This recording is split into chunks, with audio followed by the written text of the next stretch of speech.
This is the new TC Pride Podcast, Episode 60, Part 2 of a special 4-part feature on the They Them Project.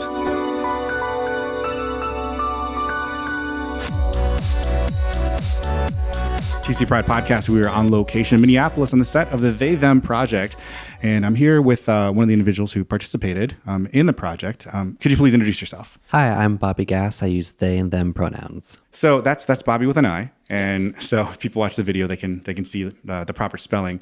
And the reason I mentioned that is because you talked about how changing your name at one point of your experience was an important step for you in sort of accepting your gender non-conforming identity.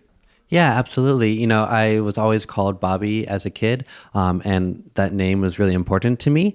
And I guess I was kind of lucky in that Bobbi can go both ways. You know, there are women named Bobbi, there are men named Bobbi. So I wanted to keep that name, and I kind of took control of my non-binary identity and just changed the Y to an I without an E. So it was kind of my way of kind of existing in between these different spellings.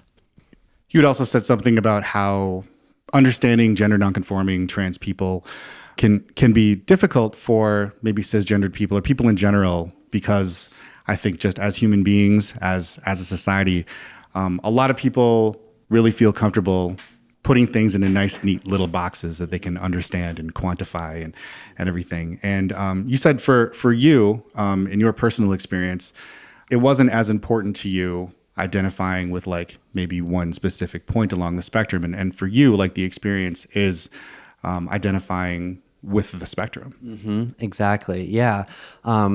I frequently talk about my gender as a journey or a process. I think it's kind of an ongoing process.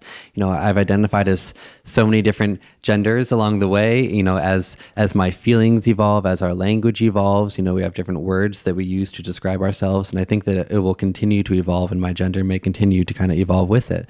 So that's kind of exciting to me. And as you said, it's less about feeling like this is my point on the spectrum and more about really embracing the spectrum. So one thing that you talked about too in the video was that, I guess, so as a cisgender person, like learning about this stuff, I think that a lot of people would expect, obviously, that being misgendered would affect someone negatively, but something that people might not be as aware of or might not understand is how being properly addressed and being properly gendered can actually have just as much of an impact, if not more, on someone, but in the other direction. Mm-hmm. Yeah, when I'm correctly gendered, or you know, when I feel my gender is affirmed, that, you know, I temporarily forget about all the negative experiences I've had that day, and it's so elating. I'm just riding this high after that. You know, I don't think it's ever really safe to guess someone's gender or how they wish to be referred to. I think it's always safe to ask them politely how they'd like to be referred to, and then try to remember that for future interactions. You also shared another part of your experience that might be unique within people who identify as gender nonconforming or gender non-binary. You talked about how it took a while for you to be okay with starting hormone therapy, and how it actually enabled you to feel differently about your entire journey. Yeah, absolutely. I didn't think that, you know, non-binary people could or should take hormones, because taking hormones I usually associate with identifying strongly as a man or a woman, like a trans man or a trans woman. But allowing myself to start hormones and be kind of read more as female or feminine throughout the world made me much more comfortable to claim this non-binary identity. And then throughout this process of being involved in this project, is there anything else you learned or something that you think that would be important for people to hear? Yeah, I think this project is so amazing for the diversity of people and experiences it captures. I really hope that the big takeaway from this project is to resist the urge to, like you said, quantify or to put in a box what a they them project is, or what a non-binary identity is. Obviously, there are so many varied experiences. There isn't one common experience whatsoever, and I think that's kind of the beauty of it. Well, thank you so much for your time, and thanks for being here. Thank you. My name's Jacob. I use they, them, their pronouns. So okay, I wanted to talk to you about a couple of things that came up in the video interview that Brent did with you, and one of them that I thought was interesting is that you said that a lot of people may think of like the pronoun they them as something in the middle, something in between feminine and masculine, something in between male and female, whereas the way you experience is really as something entirely different. It's entirely own thing. Yeah, for me, when thinking about gender, a lot of people, think about when they hear the word agender or genderqueer or non-binary, and they them their pronouns that are typically associated with those terms. I think a lot of people think about it being, the middle of a spectrum of like she, her, hers on the right, he, him, his on the left, and then all the things associated with those pronouns typically, like masculine, feminine, and those things. And the neutral is kind of like the they them, but I don't like to think of it, and I think a lot of people are now recently like thinking about gender not necessarily on a binary or not necessarily on a spectrum, but more of just kind of in different ways. Like I like to think of it as like a universe, and there might be a spectrum of like masculine and feminine in the universe, but then somewhere else, not even on the spectrum, not even on the same plane, is gender nonconforming and all these different little points. And so for me, it's just something different entirely. I kind of, part of the reason why I started identifying as genderqueer and non-binary was because I kind of wanted to disassociate from what's thought of as that spectrum, that gender spectrum, that binary. And so that was a big thing for me going forward into exploring my gender. And then I think you said in the video that you identify mostly as agender. And for people, for maybe cisgender people that are trying to understand that, can you maybe, what would you tell someone that was maybe trying to understand agender as an identity? Yeah, so there's a couple different ways that I think individuals who might identify with agender might describe the term. For me, agender is having no gender. That's how I typically think about it for myself. Some people might think of it in different ways of not being on the binary, that sort of thing. And there are a lot of different terms. Agender for me falls under trans, as well as it falls under genderqueer. And those terms I typically think of just like not identifying as the gender you were assigned at birth, and identifying with, something different. You had also talked about how you perceive gender identity as more of a process than something as necessarily as like a point along a spectrum. Yeah, so for me, I've been gender nonconforming and genderqueer for about a year, or at least I've identified that way for about a year. And we talked about right before we started this interview, a lot of people think that gender and having different identities in general, they have to kind of like stick in that, if they pick something, quote unquote, they have to stick in a certain spot and like identify like that. But I think that the concept of gender can be very fluid, and a lot of different identities, can be very fluid. And so I don't think anyone should feel constricted to identifying in one certain spot and being in one certain space. You also talked about how just talking about this stuff is really important. Yeah, overall, it's not talked about a lot, and that's where we see a lot of issues of certain people who are questioning these things in society, being seen as outcasts often. And I think it's especially important to talk about it nowadays, because it's being talked about slightly more than it has in the past. It was still present. It just wasn't talked about as much in the past. And I think it's incredibly important for young children who might be questioning these things to hear about these conversations. And then another thing that I think a lot of people would appreciate hearing about is that you were sure to point out about the identity of they them, or like as the combination of the two words with a slash between them, as being singular and not being, I think when people hear they them, like the sort of initial sort of thought around that is plural. Right. So when you typically think of the word they them, a lot of people think about a context of a group of people, like I was at the store and I saw the clerks and they were, acting in this certain way.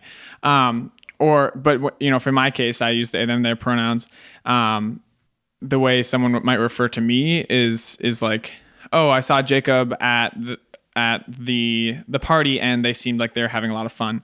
And it might sound off or different and weird the first time you might hear it, but I can assure you it's legitimate language, and also language evolves over time, and it doesn't have to remain like very strict. And realistically, if you look up in the dictionary, like they, them can be plural and also can be singular. And so was there anything else that you learned sort of through participating in this project or through our panel discussion today that you think would be important for folks to hear? It's just been really great doing these projects to hear about the diverse experience with they, them pronouns, with being transgender, and just identifying in all these different queer ways. It's just really neat to experience that diversity and be open to hearing about others' experiences. I think that's the most important part I've learned about this project. Awesome. Thank you very much. And thanks for being here today. Thank you. Hi, I'm Dasia and I use she, her, hers pronouns. So I have to admit, so with all of the other participants that I interviewed today, I got a chance to watch their video ahead of time. You were kind of a surprise last minute guest. Thank you for showing up and participating. But I didn't get a chance to watch your video and come up with any specific questions to ask you. However, this is for people like listening later.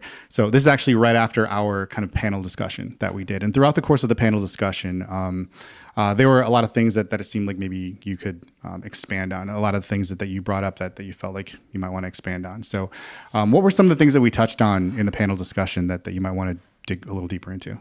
Well, I suppose there's the politics of all this. Afterwards, we're talking about justice, with being misgendered and things like that. So a lot of things we talked about afterwards, none of the other participants actually had any justice problems. And I have. I actually went to college and I lost my college education, at least for now. Lots of teachers were discriminating against me. In that way, I actually asked some teachers, when I first started transitioning, can you please call me Dasia? And they couldn't. It was actually not allowed. You have to legally correct your name before they can do that, but they would allow a nickname. So my name actually was a nickname for a while. And that was actually one thing that you talked about that kind of made your experience different than I think just about everybody else that we talked to today, was that some of the people who were here said that they had put themselves into an environment where I think somebody used a term like a bubble, right? Where people are generally like accepting and respectful of their pronouns. And you said that hasn't been your experience. No. I grew up in the suburbs. I grew up in Eden Prairie, since 6th grade. So a lot of my experience was trying to meld my family, who's suburban, who later moved to Jordan, so a totally different environment than Eden Prairie, but, maybe even more so closeted. My extended family is in greater Minnesota, like down by Fairmont and as far out west as Morris. So that's, again, different environments and even more closeted in different ways. So as I was growing up, I was trying to come out. In fact, in 1996, that was the first time I came out as transgender. But I couldn't find any social support. I couldn't find any support networks of my own people. I couldn't find doctors. But I guess my point is that why I don't live in a bubble. I've been trying to get my family to accept me, so it's wonderful that you can find these queer bubbles, but my kind of mission in life, it started with my family, trying to do outreach, for LGBTQ communities. I actually have a lesbian cousin who's married. They have kids. My family could go that far, but they never did accept her lesbianism. They accepted her children as needing care. So I didn't have kids. I didn't really have anything that my family saw worthy of needing their attentions for. So it didn't really matter, I guess. Once I disowned my dad, life got a lot better, for me and my wife. We stopped, facing a lot of the guilt, and a lot of the depression went away. It's been a couple years now, but I live in the suburbs. I'm not scared of, putting up the good fight. I don't actually get a whole lot of bad times out in Inver Grove Heights, but I think it's really important to put the good work out there, to act as a good neighbor and educate people as you can. But, we're not all supposed to be advocates anyway. I mean, we have our lives to lead, but that's one small way that I advocate in my daily life. I do not put up with, the misgendering thing. I haven't seen a lot of justice, but I have seen a lot of happiness for myself. There's balance, there's harmony. And I think it's important that we all work towards that. And so in general, being involved with this entire process, with this entire project, the They Them project, what are maybe some things that you've learned personally, or things that you'd like people to know? Well, I really agree with what Hannah was saying, about reading books and educating yourself. The education part is just so paramount. And, maybe you don't read a book. Maybe you go meet a trans person.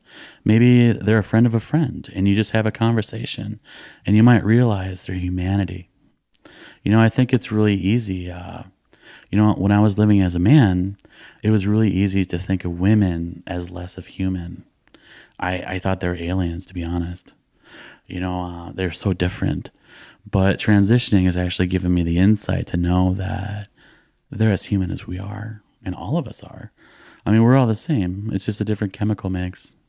Well, thank you so much for sharing your time today and for being part of the project. Thank you. My name is EJ Dean. I use they, them pronouns. And so there were a couple of things that Brent was asking you about that I wanted to kind of dig deeper into. So you brought up the concept of otherness, or being othered. Yeah. So, I mean, the concept of, just being othered, I think happens for a lot of intersecting identities, specifically, for non-binary folks, when we live in a culture of binary identities where there is man, woman, male, female, masculine, feminine, and that is, we're inundated with that. Literally clothing sections, bathrooms, love stories, everywhere you look,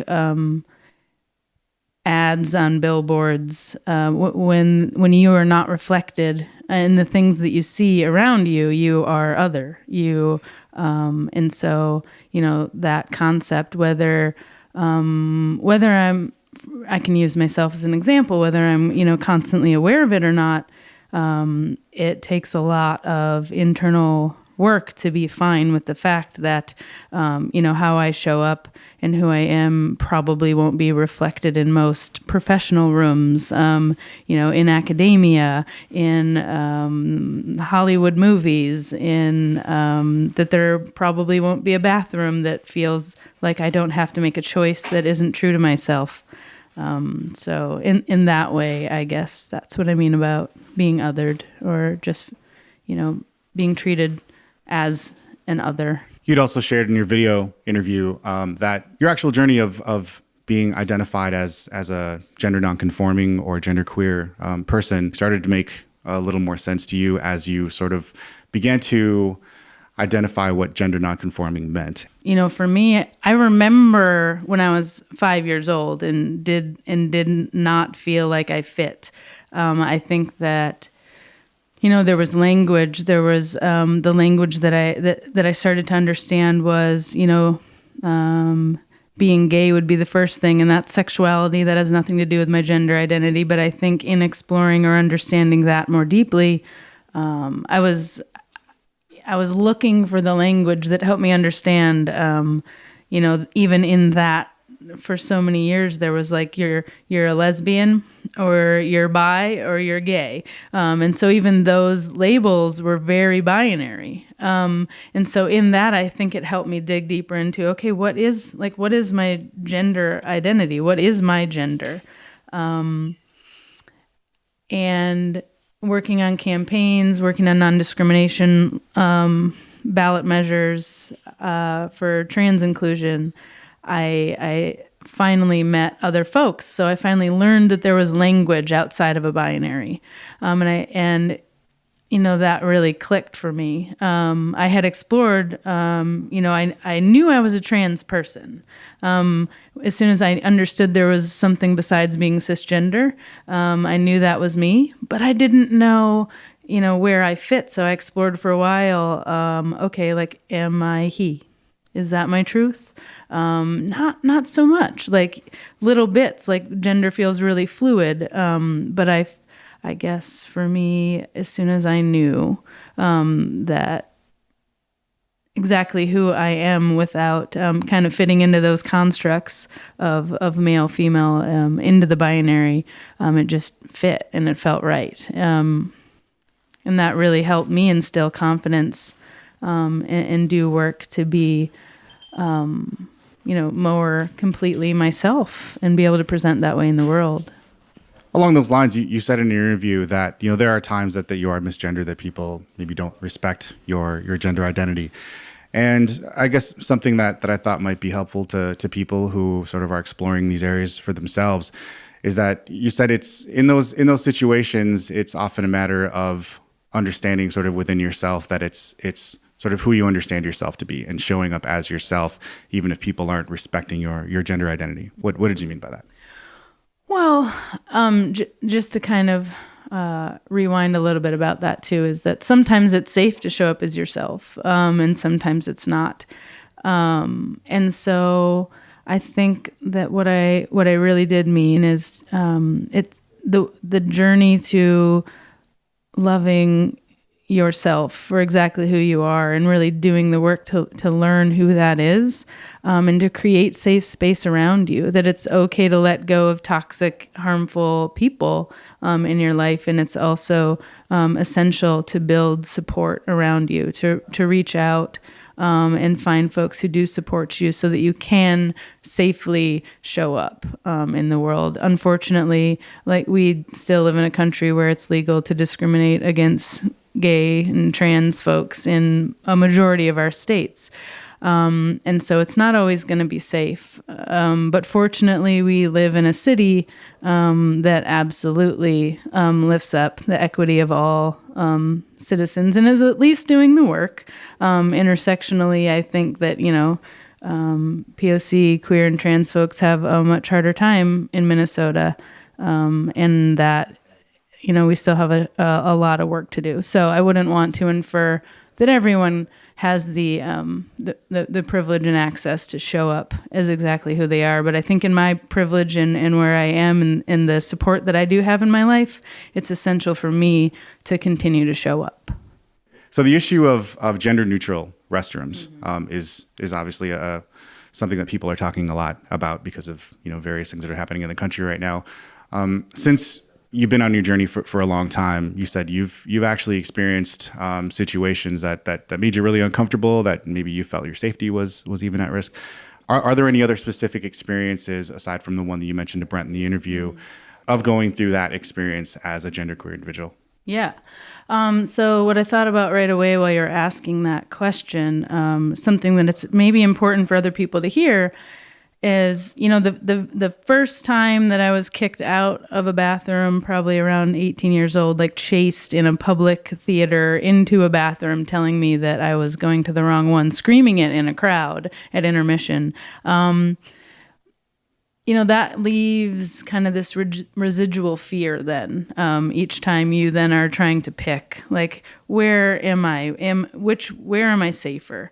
And so, that sticks. It's obviously still a very visceral memory, and that was 20 years ago.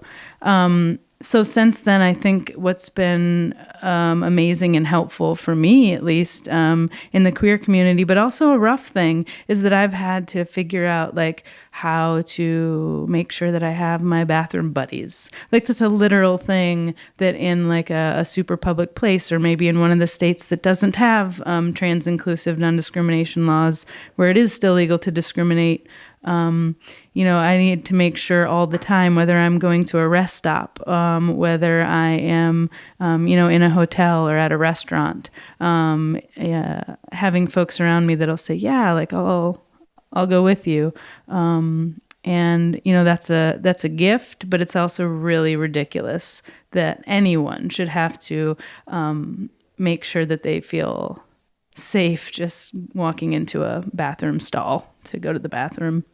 I've had the experience of large conferences where, especially LGBTQ specific conferences, where they'll turn an entire hotel into all the restrooms that the conference is on. So thousands of people into gender neutral restrooms. So these are huge, like 10 to 20 stalled bathrooms, right next to each other. And they just turn the bathrooms into all gender bathrooms. Anyone can go in. And you and I can walk in together. Whoever we're with, we could just walk in. We have our conversation in line. We go to the bathroom, and the lines are much shorter, by the way, usually. And they stay a lot cleaner that way.